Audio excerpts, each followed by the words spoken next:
Tá com tudo, hein? Porque o general Gonçalves Dias, demitido do GSI após aparecer em um vídeo circulado pelo Palácio do Planalto, aquele vídeo bizarro onde ele circula ali no Planalto no dia dos atentados do vandalismo, na verdade, lá em Brasília. Foi a Polícia Federal hoje para depor sobre o episódio.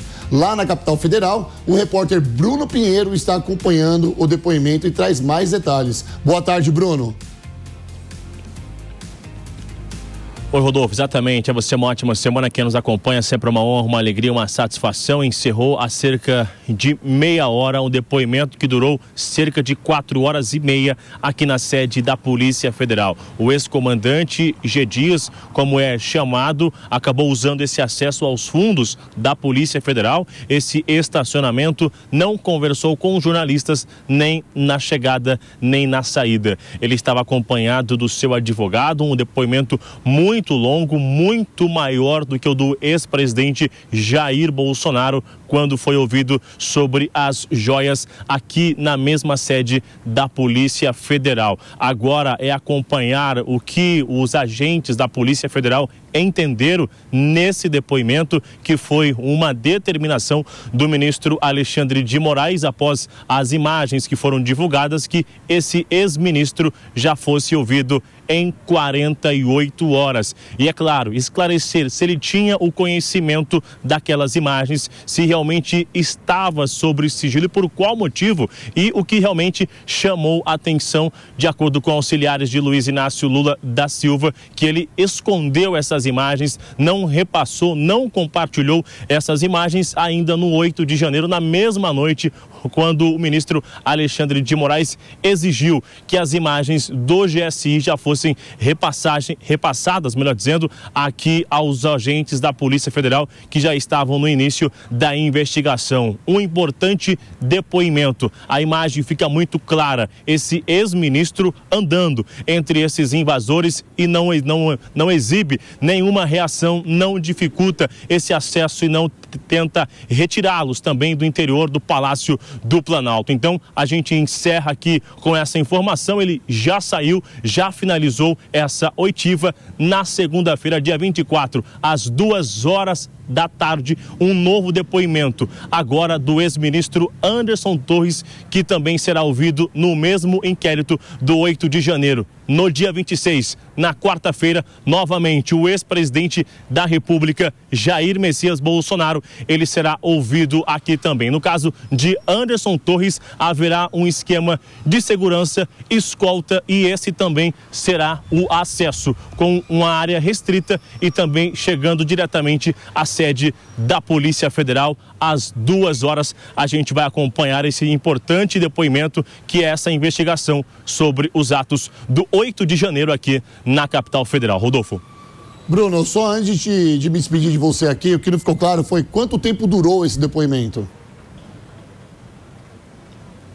4 horas e meia. Iniciou às 9 horas da manhã, encerrou agora por volta de 1h30, 1h40 aproximadamente, a hora que ele saiu do estacionamento aqui da sede da Polícia Federal. Estava agendado às 9, ele chegou 8h40 da manhã, 20 minutos antes, e às 9 da manhã exatamente iniciou essa oitiva.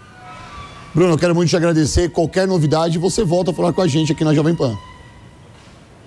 Bom, senhores, ele colocou algumas coisas bem interessantes, né? Primeiro que ele citou Jair Bolsonaro, que vai dar o depoimento dele, e também 4 horas e meia de depoimento do senhor G. Dias. Quero começar com você já, Bissoli, porque o que pode se esperar desse depoimento? Bom, primeiramente, boa tarde a todos que nos assistem, aos colegas aqui de bancada, Rodolfo, que hoje conduz o nosso programa. Eu acho que nós temos uma coisa muito interessante aí, né? Que é um depoimento que durou quase que o total de horas que demorou o próprio evento, né? Então, ou ele ficou detalhando segundo a segundo ali, ou tinha muita coisa para contar de história, talvez se explicar do porquê que aquelas imagens estavam escondidas, ou porquê que ele apareceu ali, ou a sua atuação. A bem da verdade, a pergunta que não quer calar e que todo mundo vai querer saber o conteúdo desse depoimento é se ele tinha fornecido essas imagens ao presidente Lula ou se ele não tinha fornecido essas imagens ao presidente Lula. Essa é a grande questão. Porque se o presidente Lula tinha conhecimento dessas imagens e o manteve ministro, ali tão próximo de tudo, controlando, decretou o sigilo dessas imagens, me parece que tem uma atitude do presidente no sentido de acobertar as investigações.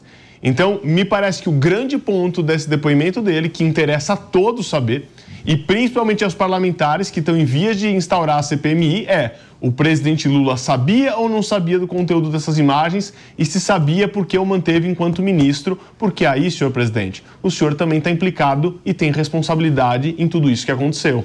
Pois é, Leonardo, porque em declarações o presidente Lula primeiro falou que não recebeu as imagens, depois falou que recebeu as imagens, depois o próprio Alexandre de Moraes falou que tinha pedido as imagens e agora então me disse danado.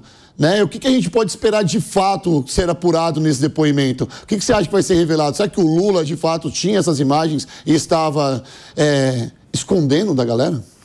Primeiro, boa tarde, audiência, boa tarde aos colegas de bancada. Citando uma frase aqui da página dos queridos Seja Subversivo, me parece que o governo Lula, segundo a oposição, de forma suspeita, organizou um golpe de Estado para derrubar o Lula. Não faz o menor sentido. Vocês acham realmente, vocês acham realmente que o governo Lula tem alguma relação, porque é isso que a oposição está dizendo, vamos ser bem claros, tem alguma relação com os atos bolsonaristas de terrorismo do dia 8 de janeiro? Acho. Isso é um completo... Com certeza. Isso é um completo devaneio e é um crime, inclusive, passível de prisão e de processo. Acusar o governo federal, acusar membros do governo federal de ter alguma relação com os atos terroristas bolsonaristas do dia 8 de janeiro. É preciso ter muito cuidado ao dizer isso, e porque vocês estão passíveis a serem presos. Aí encana por conta de acusações como essas. Primeiro ponto, o general Heleno, essa semana, negou ir na comissão, na Câmara Legislativa do Distrito Federal. Por que, general Heleno? Por que o senhor, que foi ministro-chefe do Gabinete de Segurança Nacional do presidente Jair Bolsonaro, está negando comparecer na Câmara Legislativa do Distrito Federal? Outros fatores. Anderson Torres, que já foi preso de forma preventiva, era o responsável pela segurança pública, que é competência do Distrito Federal ou do Estado, da Federação, e não o fez. Não o fez e foi preso, foi em cana. Bem como o senhor governador Ibanez, que também é o responsável pela segurança pública do Distrito Federal e também foi afastado. Peraí, então quer dizer que uma multidão de malucos de verde e amarelo, eleitores de Jair Bolsonaro, golpistas, vagabundos e terroristas que invadiram a sede dos 3 poderes da República. Calma, Léo, calma.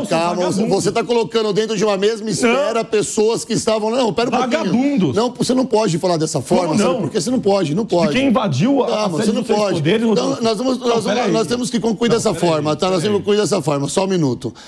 Pessoas íntegras, pessoas de família estavam lá. Vagabundos. Lógico que existiu um crime, tá, de invasão. Eles não poderiam ter passado ali após os 3 poderes.